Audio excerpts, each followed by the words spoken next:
A ver, comenzamos la primera clase de fisiología de la sangre. Lo vamos a dividir en dos clases, como todo capítulo, según tu sílabo. Primero desarrollamos fisiología de la sangre o hematología y después hacemos inmunología, ¿sí? Que es la introducción al curso que próximamente vas a llevar. En cuanto a la sangre, todos sabemos que la sangre es el único tejido líquido que existe en el cuerpo humano, ¿no?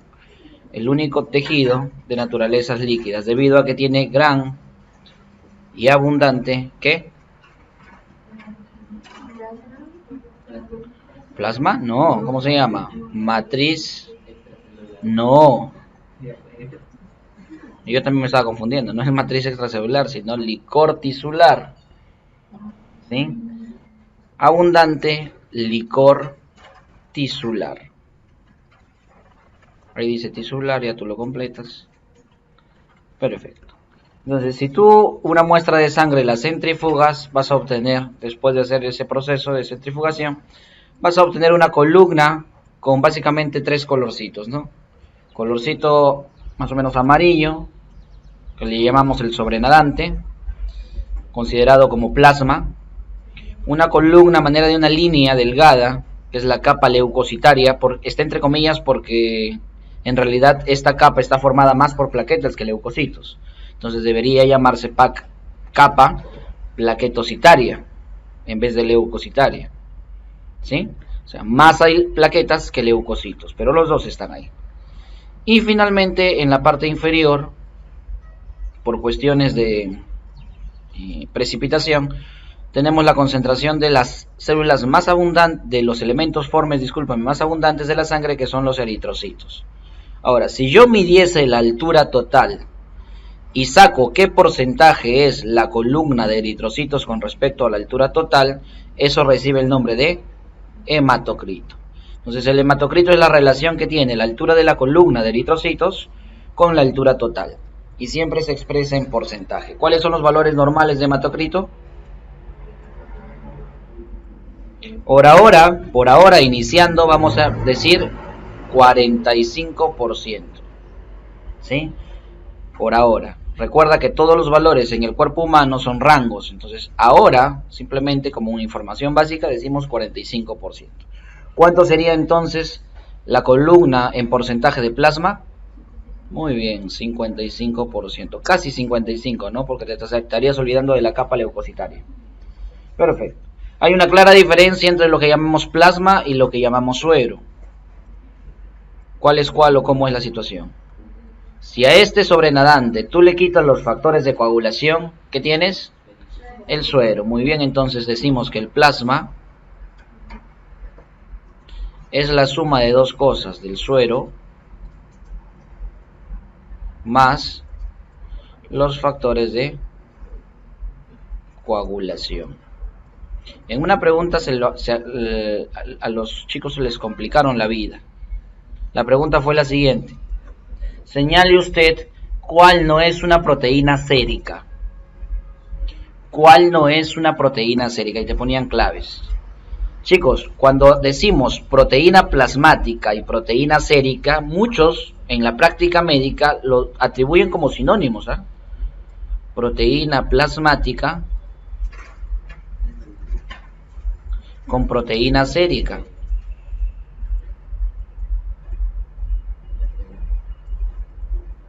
Sin embargo, no son la misma situación. Cuando hablamos de proteína plasmática nos estamos refiriendo a las proteínas en el plasma. Y cuando hablamos de proteínas séricas, las proteínas en el suero. ¿Cuál era la respuesta que tenías que buscar en esa pregunta? ¿Cuál no es una proteína sérica? Tenías que buscar un factor de coagulación y marcar eso. ¿Sí? ¿Se entiende, chicos? Perfecto. Si estamos en fisiología, no nos podemos olvidar de lo principal que es. ¿Cuáles son las funciones de la sangre? Funciones de la sangre, chicos. Vamos. ¿Para qué existe tu sangre? ¿Para qué tiene sangre? Lo vamos a resumir en 4 palabras, ¿te parece? En 4 palabras. ¿Por qué no más? Porque es mi diapo nuevamente, te digo. 4 palabras. Primera palabra, transporte. transporte, ¿sí? Ya tú vas empezando a pensar por qué, ¿no? Segunda palabra, número 2, homeostasis. ¿Estás familiarizado con el término? Homeostasis. Tercera palabra, defensa. Defensa. Cuarta palabra, y no por ello, no están en orden de prioridad, simplemente yo los he puesto así. Regulación. Regulación, chicos. Entonces, ¿qué transporta la sangre y por qué esta función se le atribuye a este líquido? Habla. Gases, muy bien. Ahí pones ahí gases, yo pongo una G nada más. Nutrientes, le pongo una N. Así como transporta nutrientes, transporta desechos. Perfecto. Y lo último, yo diría la función prioritaria dentro de transporte. Todas son importantes, ¿eh? Pero la otra como que tiene más relevancia. Hormonas, pero no solo hormonas, ¿eh? Mensajeros químicos en general. Si dices hormonas es un tipo de mensajero químico. Entonces pones mensajero químico, MQ. Desechos, nutrientes, gases y mensajeros químicos. ¿Sí? ¿Por qué defensa? ¿Por qué defensa? Porque tiene ¿qué elementos formes? Muy bien, los leucocitos. Y las plaquetas. ¿Sí? Las plaquetas. Con respecto a los leucocitos, ¿qué función estaríamos hablando? ¿Cómo se llama esa función? Que lo estudiamos en la segunda parte de Mato. Muy bien, función inmunitaria. Entonces, defensa, inmunidad. Y entre paréntesis le pones los leucocitos, ¿no? Leucocitos. Perfecto. Y la otra, ¿qué sería? Plaquetas, ¿qué sería? Hemostasia. Hemostasia. Que muchos confunden y piensan que hemostasia es lo mismo que homeostasis. Entonces, aquí es plaquetas. Plaquetas. Hemostasia. No me preguntes ahora porque luego la vamos a definir. Una diapo específica para hemostasia. No, que una diapo. Toda una parte, un segmento. Ya. Regulación. ¿Regulación de qué? Muy bien, regulación de pH. Perfecto. ¿Cuál es el principal tampón en sangre? Muy bien, bicarbonato. ¿Qué más regula la sangre? Temperatura. Perfecto, temperatura. ¿Qué más regula la sangre? Presión osmótica. PO. Presión osmótica. Y el equilibrio de iones. Equilibrio iónico. Equilibrio iónico, chicos. ¿Sí? Perfecto. Homeostasis es una palabra que yo diría la estrella. Por eso lo dejé al último. Porque la homeostasis, ¿tú cómo consideras? A ver, ¿cómo defines homeostasis? ¿Equilibrio de qué? Del medio interno. Muy bien. ¿Qué es medio interno, chico? ¿Ah? ¿Qué es medio interno? Perfecto. Es la suma del extracelular más el intersticial. Pero si no quieres complicarte, el medio externo es todo lo que está en tu cuerpo por fuera de las células. Todo lo que forma tu cuerpo fuera de las células, eso es medio interno. Entonces tenemos el equilibrio del medio interno. Cuando el medio interno se desequilibra, dime tú, ¿qué se da? La enfermedad, ¿sí? Cuando el medio interno se desequilibra, se da la enfermedad. Si tienes muchos nutrientes, glucosa abundante, ¿qué tienes? ¿Pero qué tienes? ¿Qué enfermedad? Así sencillo, diabetes. Si tienes muchos desechos, por ejemplo, mucho ácido úrico, mucha creatinina, porque tus riñones no están funcionando, de repente estás cruzando con una insuficiencia renal. ¿Sí? Entonces, cualquier desregulación del pH, de temperatura, de la inmunidad, del control de la hemostasia, del manejo de nutrientes, gases, desechos, etcétera, de todo lo demás que he puesto de morado, va a hacer efecto en el desequilibrio del medio interno. ¿sí? Por eso, si yo te colocara, perdón, ¿cuál es la palabra que define mejor la función de la sangre? Homeostasis, ¿sí? Homeostasis. Equilibrio en el medio interno. Bien, la sangre tiene componentes, claro.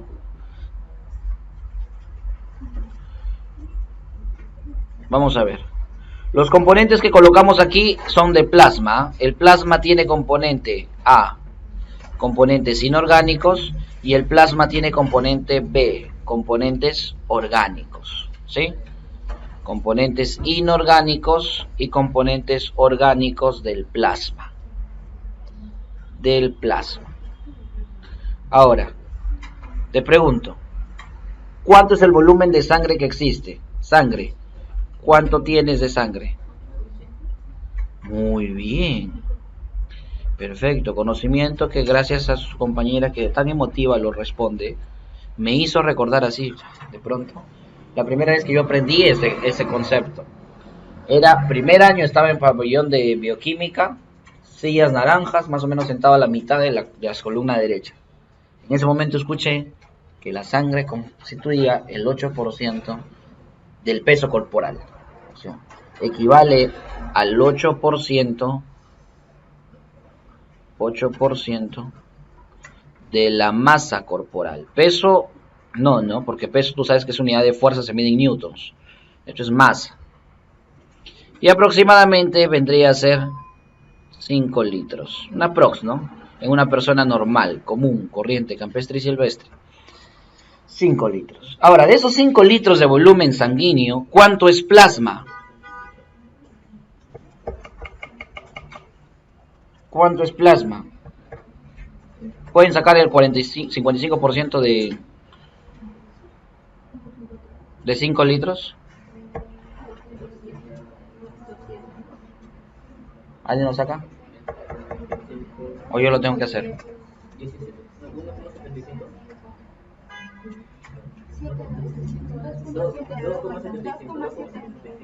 Ya, está bien. 2,8 para redondear. 2,8 litros de plasma. De esos 2,8 litros de plasma, 2,8 litros. Algunos libros te van a poner 3, ¿ah? Es que si te ponen 3 es porque es europeo. Y en vez de 5 ponen 5,5 litros, ¿sí? Ya, pero acá estamos trabajando con peruanos. 2,8. De esos 2,8, el agua corresponde, y porcentaje que nunca debes olvidar, al 91,5%. ¿Qué tal? Buenas.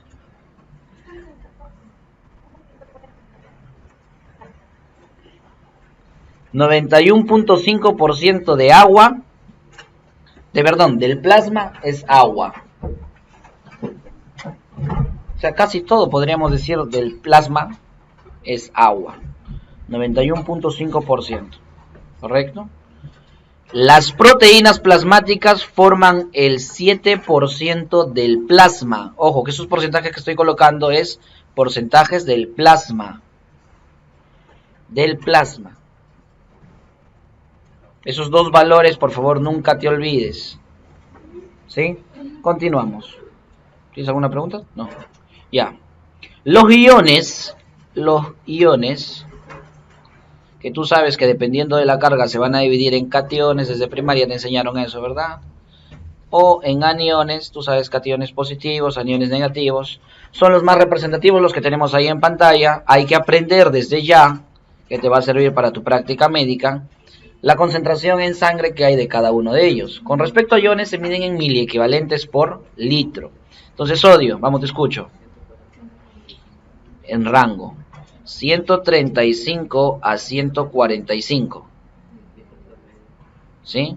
135 a 145 miliequivalentes por litro. Bien, miliequivalentes por litro. Potasio, te escucho. 3,5 a 5. Las unidades ya tú ya las conoces. Miliequivalentes por litro. Calcio. Mucho 10. 4.2 a 5.2 miliequivalentes por litro. Magnesio, lo averiguas, igual los otros iones, no son tan relevantes. Sodio, potasio y calcio son los que manejamos más en la práctica médica. Aniones, cloro. Un valor siquiera dime, no el rango, un valor para ver si estás cercano. 8 muy poco, 95 a 105. ¿Sí? Recuerda que es el principal anión extracelular, ¿sí? 95 a 105 mil equivalentes por litro. Bicarbonato, ya te lo enseñé en la clase pasada. Ah, contigo no fue. Contigo no fue. Bicarbonato de 22 a 26 o 24 más menos 2. De 22 a 26 mil equivalentes por litro. ¿Correcto, chicos? Muy bien. Para la parte de proteínas plasmáticas, que ya sabes que forman parte del 7% del plasma, con respecto a los componentes inorgánicos, tú siempre tienes que recordar lo que vendría a ser tu bioquímica, ¿no? Proteínas, lípidos, glúcidos, vitaminas, enzimas, y acá ponemos otros, ¿no? Hormonas y desechos. Entonces, componentes orgánicos, proteínas, lípidos, carbohidratos, enzimas, hormonas, vitaminas y otros. ¿Sí? Ya, las proteínas plasmáticas, ¿cómo se miden? ¿En qué unidades se miden? ¿Alguien lo sabe? Las proteínas en el plasma. Gramos por decilitro.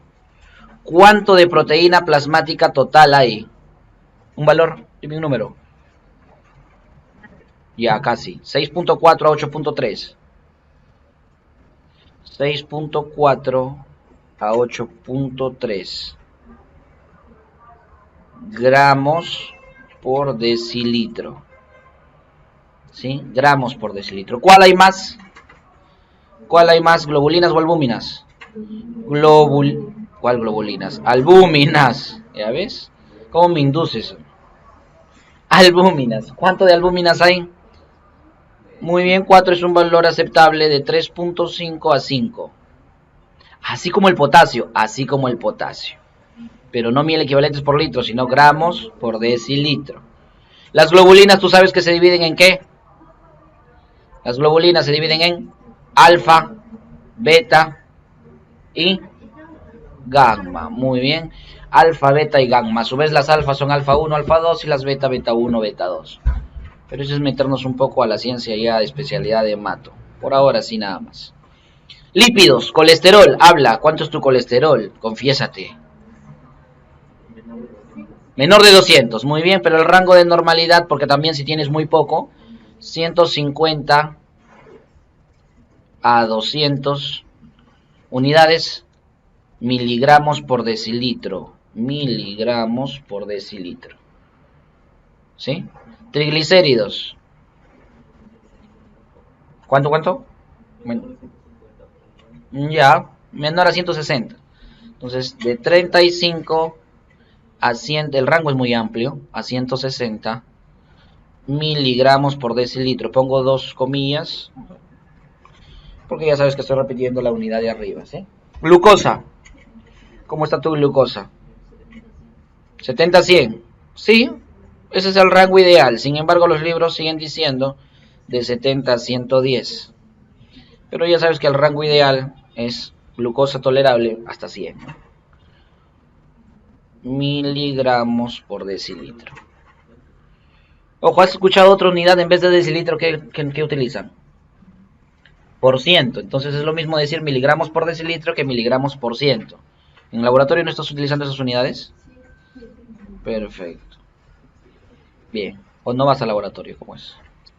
De bioquímica habla. Ya. Creatinina, ácido úrico y bilirrubina son los principales compuestos de desecho y hay que saber los valores. Creatinina. Creatinina es un compuesto de desecho liberado principalmente por los músculos. Si tú tienes más masa muscular, más creatinina vas a eliminar, más creatinina vas a tener en sangre. Los valores van a depender si eres mujer o eres varón. Obviamente, ¿quién va a tener más? El varón. Pero si tú, así con tu cuerpo, te quieres comparar con una chica que hace fisicoculturismo, ¿Quién va a tener más creatinina? Ella, porque tiene más masa muscular. Entonces, los valores van en general, varón, mujeres, no estoy dándote rango específico porque no estamos en media interna. 0,6 a 1,2 miligramos por decilitro. 0,6 a 1,2 miligramos por decilitro. ¿Sí? Ácido úrico. El ácido úrico, ¿qué rango tiene? Dime un número.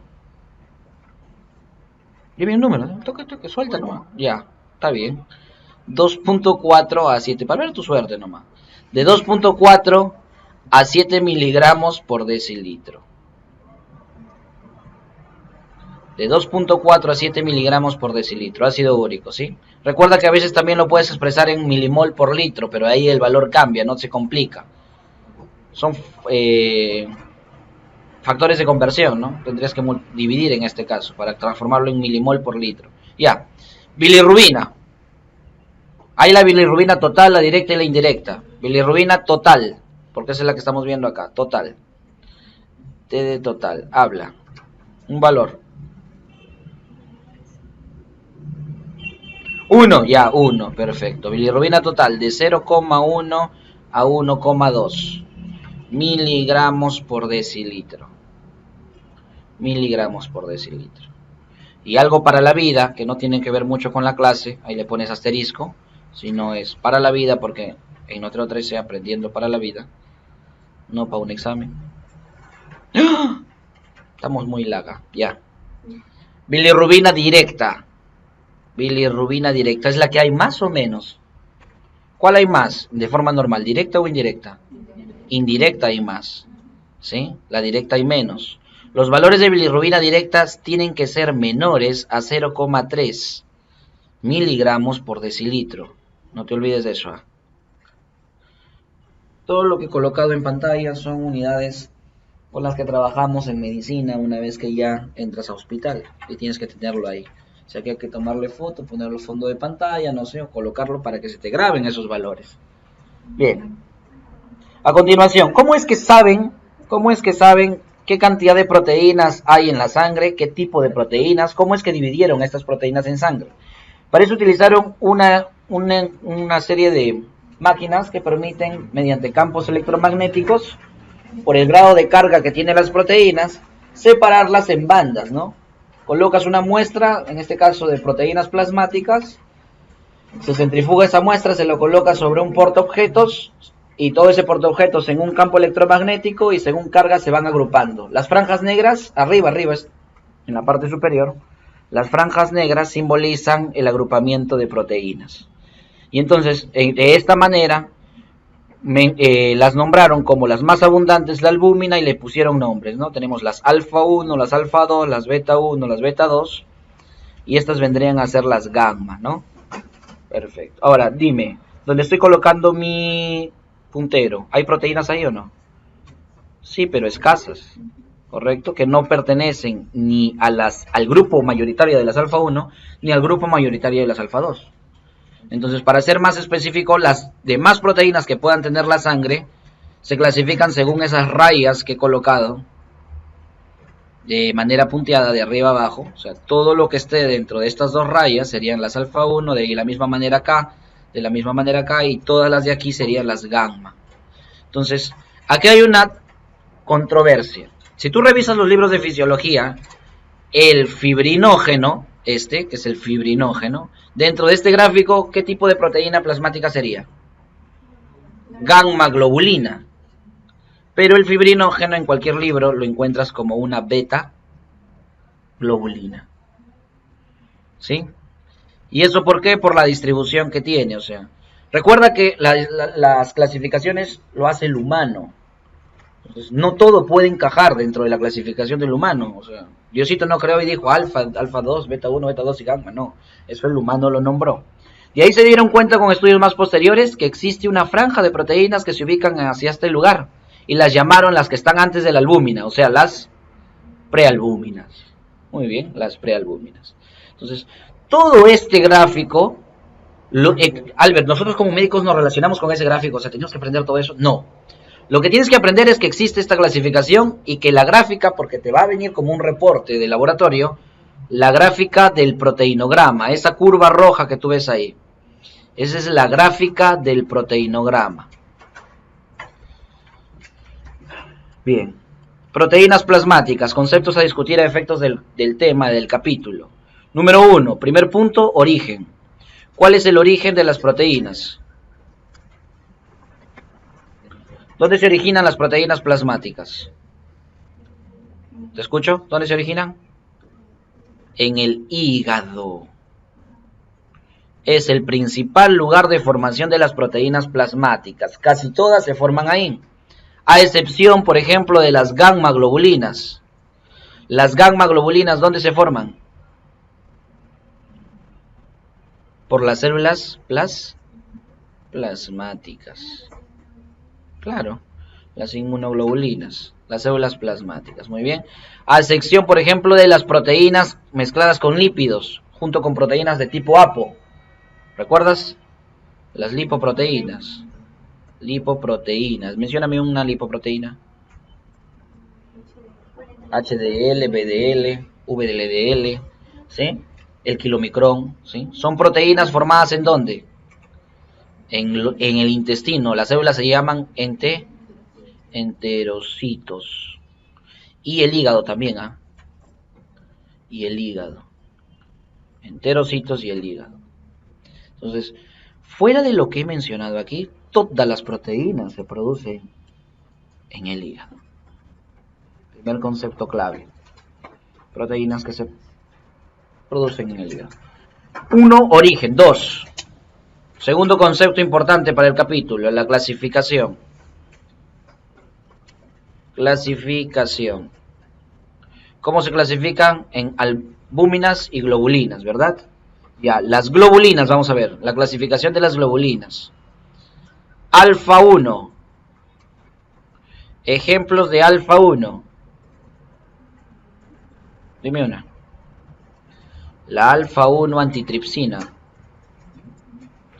Antitripsina. ¿Sí? La alfa 1 fetoproteína. Alfa 1 fetoproteína. ¿Sí?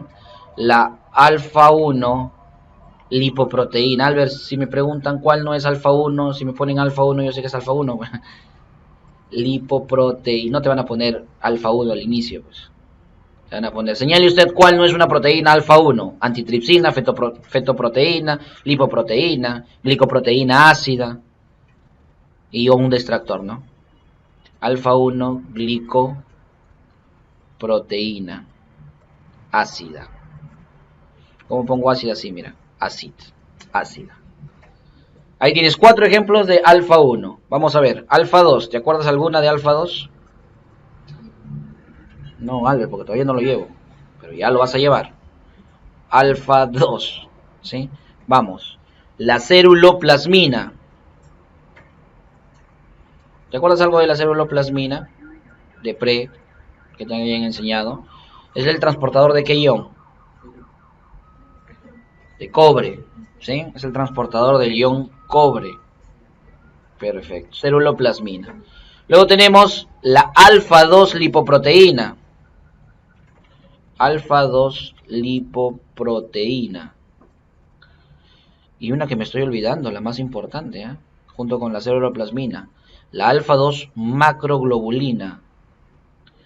Macroglobulina. Bien, ahí tienes 3 ejemplos de alfa 2.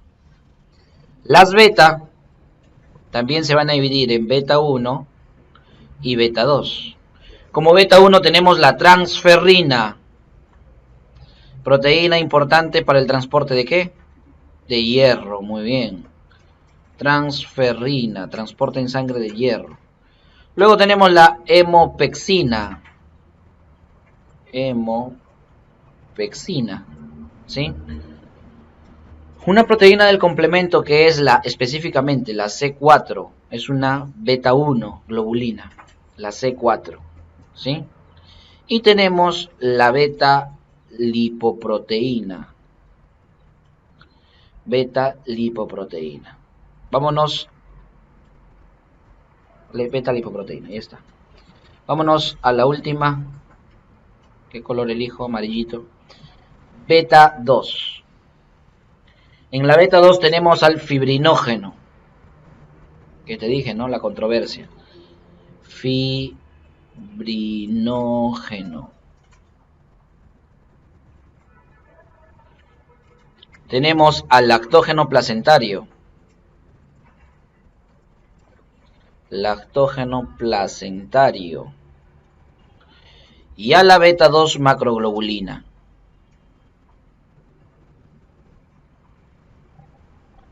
Lactógeno placentario y a la beta 2 macroglobulina. Conclusión, hay que aprender ejemplos de cada grupo de globulinas. 1. Segunda conclusión, hay proteínas que tienen el mismo nombre y están en diferentes grupos, como la lipoproteína y la macroglobulina, que tenemos una alfa 2 y una beta 2. Y en el caso de la lipoproteína tenemos una alfa 1, alfa 2 y alfa y beta 1, ¿sí? ¿Sí, chicos? Perfecto. Ya. Te dije, proteinograma electroforético. No sé si ahora en las diapositivas te tomen, si te ponen en la diapo proteinograma electroforético, curvas de interpretación, te va a venir en el examen. Si no te lo ponen, no va a venir. Pero como acá nos da igual si viene o no, hay que hacerlo. Entonces mira, cuando tú pides el reporte de un proteinograma electroforético, este te viene, por ejemplo, así, ¿no? Curva de las alfa, perdón, de la albúmina, curva de alfa 1, curva de alfa 2, curva de beta y curva de gamma. Ahí está resumido un proteinograma electroforético. Esta es la albúmina, la alfa 1, alfa 2, beta, ¿sí? Juntado la beta 1 y beta 2 y las gamma.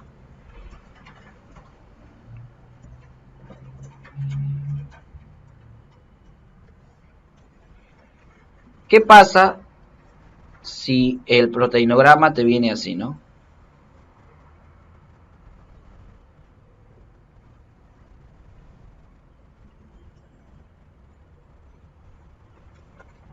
Ya. En donde la curva morada es la curva del paciente, o sea, lo que obtuviste en el paciente. ¿Cómo te das cuenta que la curva morada es la del paciente? Porque lo que esté sombreado debajo de la curva es la curva del paciente. A ver, para dejarme entender mejor. Si yo tuviera dos curvas, porque recuerda que acá se imprime todo a blanco y negro.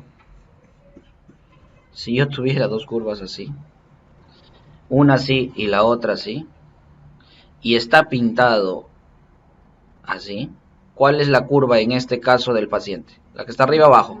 Abajo. ¿Y en el ejemplo de arriba? La que está arriba. Perfecto, me entendiste. Entonces, yo de forma didáctica he pintado ahí de dos colores, pero en el reporte del laboratorio te viene blanco y negro, o sea, un solo color. Ya. ¿Qué ves ahí, chico? Muy bien, ¿qué ves? Incremento de alfa 1. ¿Qué más ves? Incremento de alfa 2. Esto es, o se relaciona con una inflamación aguda. Inflamación aguda. ¿Sí? Inflamación aguda. A ver. Como ya me entendiste y lo dibujé bonito ahí ese gráfico, ahora voy a hacer uno más simple, ¿no? Ya.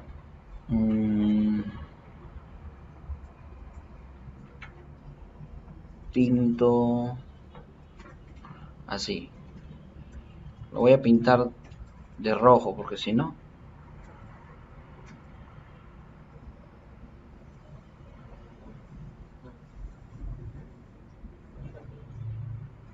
Y aquí hay ahí. Muy bien, incremento de alfa.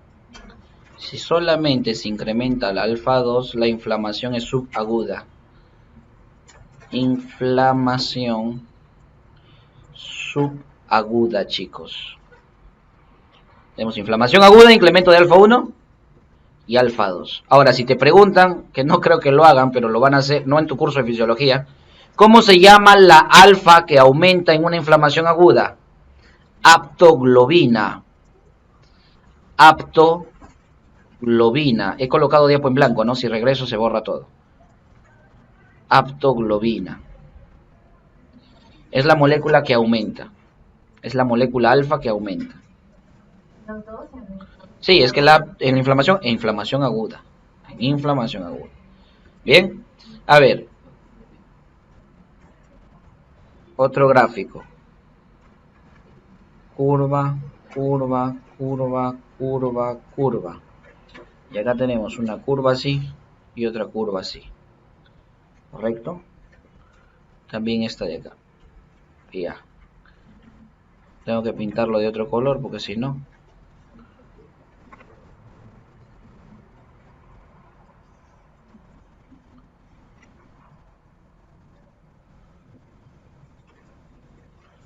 Ya, ¿qué vemos ahí?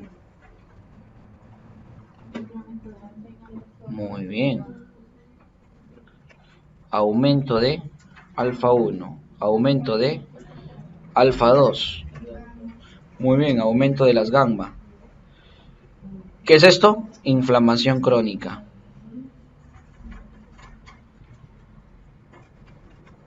Inflamación crónica.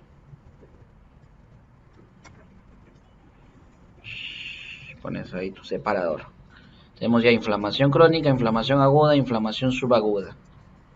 Dejamos un poco la inflamación y hablemos de una enfermedad que se llama, bueno, no te adelanto para que tú razones un poquito. Curva. 1, 2, 3, 4 y 5. Ahí. Esto lo colocamos así. Y esto lo colocamos así. Correcto. Y acá colocamos así. A ver, pinto.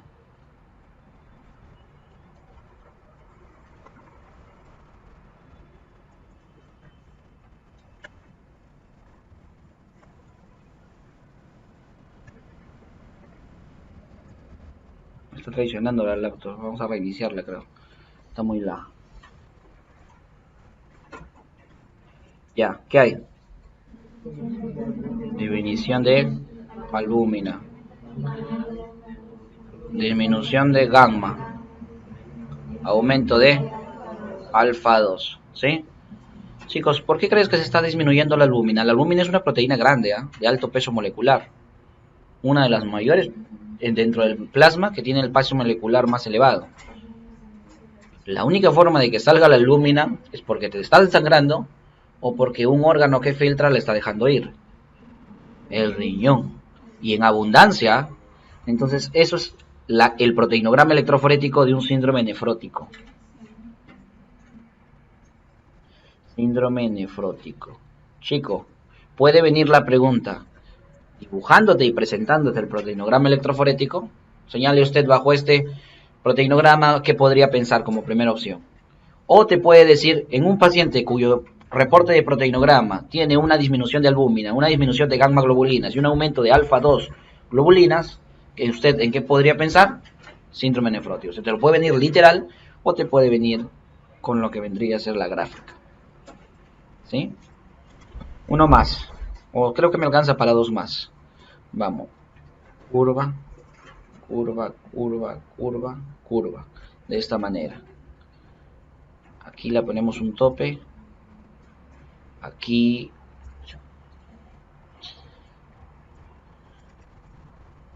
Aquí le ponemos una curva así. Claro. Y aquí le ponemos una curva así. A ver, vamos a pintar.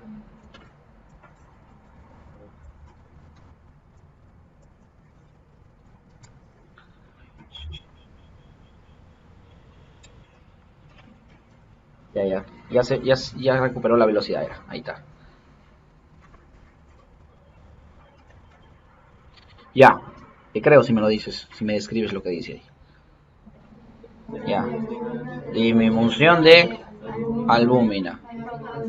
Disminución de alfa 2. Ah, te agarré.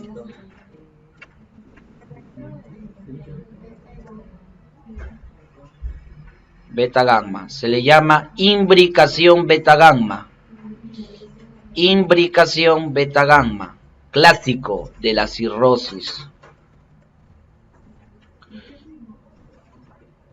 Imbricación beta gamma, que las proteínas que se producen en abundancia para suplir a la albúmina que está disminuyendo son justo las que están entre las alfa y las beta, que normalmente están en concentraciones pequeñas, pero se van a sobreexpresar y la curva sale de esa manera. Cirrosis, imbricación beta gamma. Solito podría ser pregunta, la imbricación beta gamma en un proteinograma electroforético la tenemos en la cirrosis. ¿Sí? Ya uno más para terminar. No más para terminar. ¿Cuántos hay, Albert? Hay un montón. Estamos viendo solo algunos. Ya.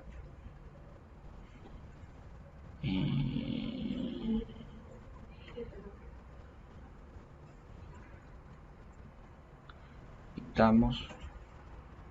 Vuelta se quedó, por Dios.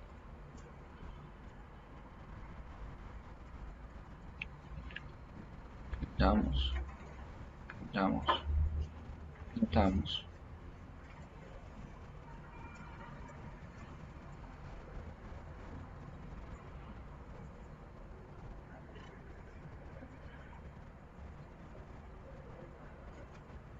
Y ya está. ¿Qué ves? ¿Qué ves ahí en pantalla? ¿Un incremento de qué? Piensa antes de responder. ¿Incremento de qué?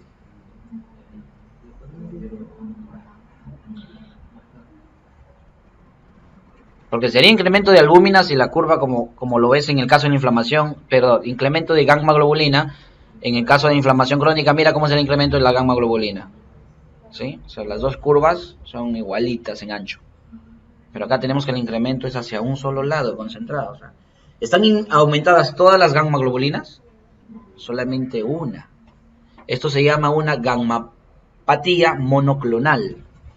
Gammapatía monoclonal, cáncer, un tipo de cáncer de sangre. Gammapatía monoclonal. ¿Cómo ponemos así? Aumento de un tipo o algunos tipos de gamma globulinas. ¿Qué es esto? Cáncer de sangre. Gammapatía.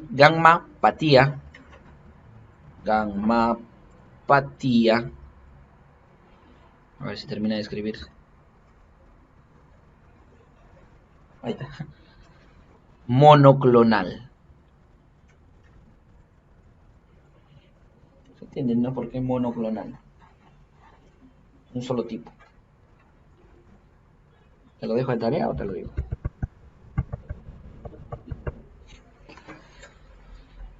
¿Cuál es la gammapatía monoclonal más característica o más importante?